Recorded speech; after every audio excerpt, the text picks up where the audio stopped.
Hey class. Okay, this video is a Circles minor quiz review. Okay, so last Friday was the Circles minor quiz. Several of you have not taken the quiz, and some of you that didn't do as well as I would like you to have done, and I know you know that. So, I'm going to do a review where I go over problems like are on the quiz, so you have a little bit more to go by when you're taking the quiz, because I realized we didn't do a review last week, and from now on we're going to have a review day before the quiz day. So this is for anybody. If you want to retake the quiz, anybody can retake the quiz if you want to. If you want to check your grade, it'll be an I now. Because some of you did fine, so you don't need to retake it, but some of you might want to retake it. So, or if this is for anyone that hasn't taken it yet. Okay, so let's start off with problem number 1. This one says solve for x. Okay, this is a circle with two tangent lines that meet at a point outside of the circle. So remember the theorem. So one of the very first things we talked about. If you have two tangent lines that intersect at a point outside of the circle, then these two lines are congruent. That means they're equal. So that means we can say that 4x minus 4 equals 3x plus 6. So, and then we're going to solve the algebra to find x. Okay, well, we have variables on both sides. We have 4x here and 3x here. I need to get all my variables on one side. So, the easiest way to do it is, since they're both positive, I want to move the smaller one because I'm going to have to subtract. So, since 3x is a smaller, I'm going to subtract 3x from this side. I'm also going to subtract it from this side. Okay, so 4x minus 3x is just 1x, or x. We have to bring down that negative 4, bring down the equal sign. Well, 3x minus 3x, those cancel out, and we bring down the positive 6. Okay, now we need to solve for x over here. So we need to get rid of the negative 4. We got to do the opposite. The opposite, we're going to add 4 to both sides. So over here, that brings us, we bring down 1x, or we're just going to write x, because 1x is the same thing as x. This negative 4 and positive 4, they cancel out. We bring down the equals. 6 plus 4 gives us 10. So x equals 10. If you want to check it, you can plug 10 back in for x on both of these, and you should get the same answer. Let's go to problem number 2. So this says name the arc. Now we're going to be into naming some arcs and angles. Name the arc made by the given angle. So we want to find a major arc for angle DQF. The first thing is major arc. A major arc uses 3 letters. That's the first thing. It's got to have 3 letters. And so let's go to our angle. It's angle DQF. It's a central angle. This angle here. So we're looking for the major arc. Major arc also means the long way around the circle. So that means I'm going from, we got to go these endpoints, D and F. We have to meet up, we have to go from D to get to F, or either from F to D, it doesn't matter. And we have to go the long way around the circle to do it. So going from D, the long way is going to be this way. I got to go through E to get to F. Well, the 3 letters, since I went through E, that's going to be my 3rd letter. So our arc starts with the D, we went through E, and we ended at F. So the arc, the major arc for this angle is an arc DEF. Okay, so next we talked about a major arc. Now we're going to talk about a minor arc. So since a major arc was 3 letters, a minor arc is 2 letters. We use 2 letters to name a minor arc. And the minor arc is the short way around the circle. Okay, so now let's go to our angle. We're using angle DQE.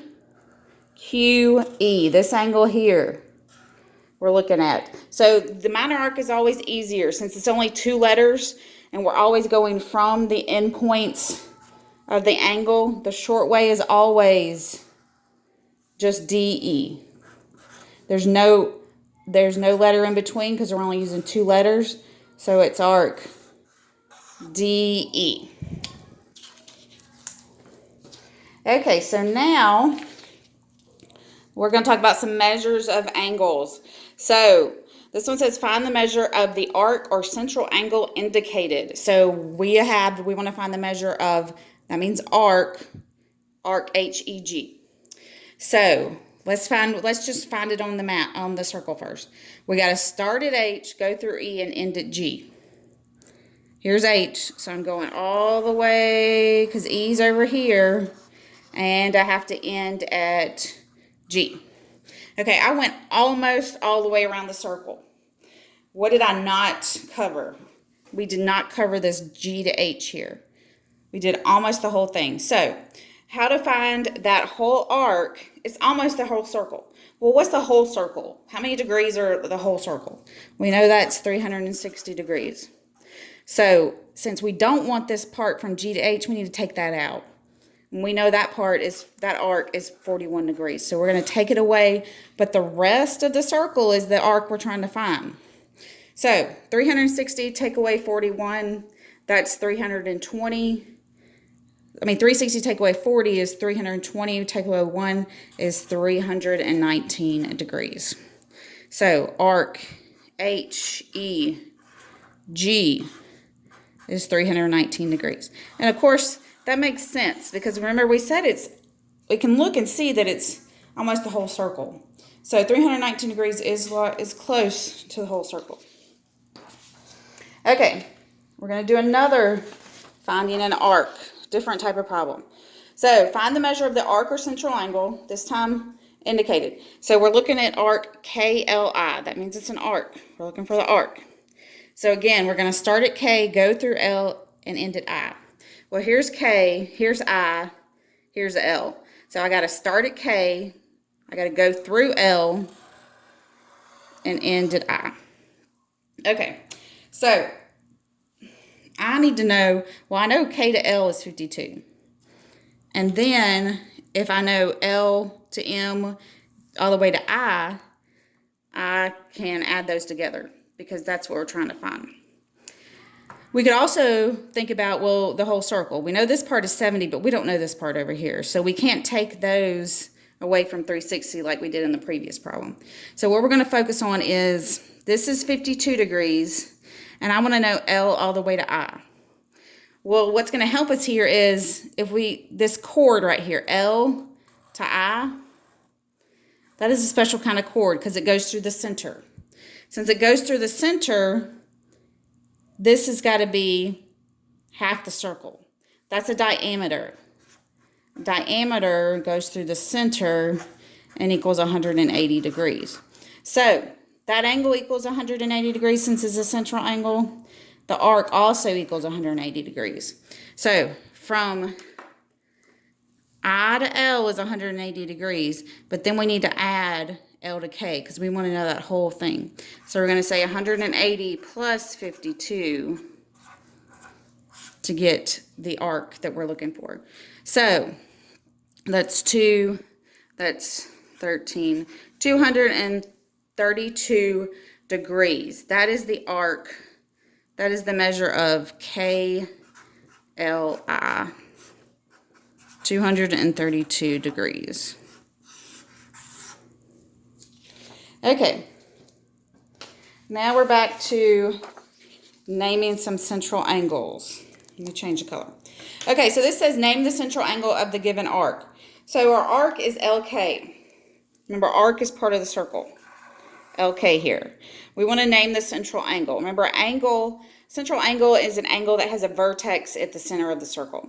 And it always starts with, when we're comparing its arc, the points on the circle, those are the end points for the angle. So our angle here has to start at L. It goes through the center of the circle and it ends at the other end point. So our central angle here is angle LQK. And I'll give you a hint. For this arc, all you're going to do is plug in the vertex in the middle. Plug in a Q in the middle. That's where, just plug it in the middle because the vertex is always the center of the circle for a central angle. Okay, now we've got a different kind of arc. So this says name the central angle of the given arc. That was before, it was 2 letters. So that was a minor arc. This is 3 letters. It's a major arc. So the arc is IHF. We're going to go start at I. We got to go through H and end at F. So this is the arc we're talking about. So it doesn't matter how big the arc is. You are always starting at one point for a central angle. The vertex of the angle has to be the center of the circle. So you're always going to use this first and last letters. So you're going to use I and you're going to use F for your arc and your angle. The only thing that's going to change is that middle letter. Well, the middle letter has to be the center of the circle. The center of the circle is Q. So, because this is the angle. See how it's kind of like that part of the pie? That is the angle for this huge arc. Angle IQF. Okay.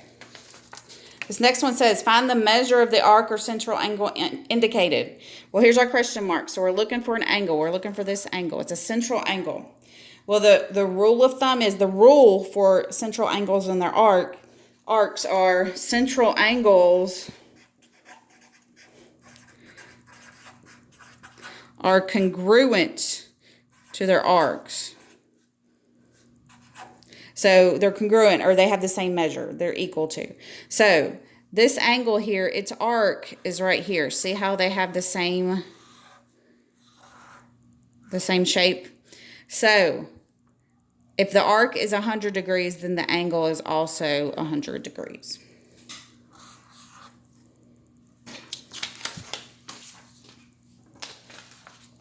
Okay, and this next one, it's kind of the opposite. It says find the measure of the arc or central angle indicated. This time we're looking for the arc. Again, arcs and central angles are congruent. So what's the angle that goes with this arc? Well, here's our angle here. It has to be this angle, this 90 degrees. So if this central angle is 90 degrees, then its arc is also 90 degrees. And the last problem, it's got a couple of steps. It says find the measure of the arc or central angle indicated. We want to find the measure of angle IFK. So angle IFK, here's the angle we're looking at. We want to find that measure of that whole angle. Well, this angle is made up of 2 smaller angles. It's made up of this angle, this one on the right, and this one on the left. Okay, so if we know both of those angles, we can add them together to get the bigger angle. So, first off, this is a central angle. So, the central angle and their arcs are congruent. So, for this smaller angle right here, its arc, we know its arc right here from J to I is 62. So, this angle